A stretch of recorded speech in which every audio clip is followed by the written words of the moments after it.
hari geus mulai ruh rada bersih sok geura makin bersihan piceungan coba awaik payakit lantaran urang aya nu nuduhkeun piceungan takabur kieu carana beres piceungan ria kieu carana eueuh piceungan hasud kieu carana eueuh hampang awak teh. Nah kuari mah kong ngeunaheun dina Al-Qur'an dijelaskeun wa kullu yaumin huwa fi sya'n. Tiap poe Gusti teh aya dina sya'n. Sya'n teh kalakuan seluruh ieu sya'nun Allah.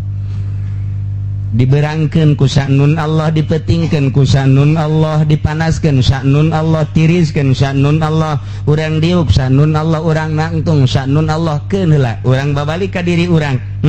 Ieu teh keur aya di jero sya'nun Allah aing teh kullu yaumin huwa fi sya'an. Allah teh selalu sya'an. Hartina urang teh ya nang Allah.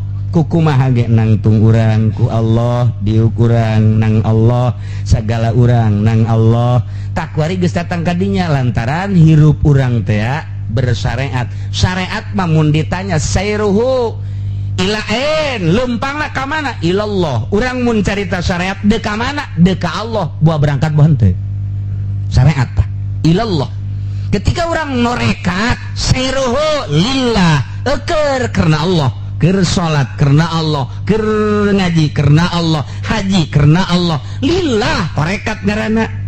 Ketika orang makrifat alallah, sirhu alallah, lempangna ku Allah, salat ku Allah, puasa ku Allah, haji ku Allah, diu ku Allah, nangtung ku Allah. Jadi kabeh ku Allah geus teu diaku ku urang. Ketika urang kitu hakikat ma Allah. Babarengan jeung Allah ya.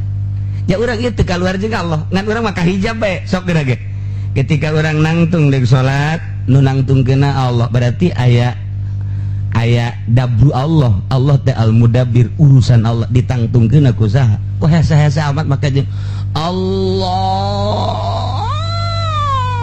muter leungeun hese amat pan Allah mah eta nu ngagerakeun nya ge Allah. Nu nangtungkeun nya Allah, nu ngicepkeun nya Allah, nu ngadegekeun nya Allah. Nah, ku hari ku jauh amat jeung Allah. Oh, hate kahijab ku sekupi.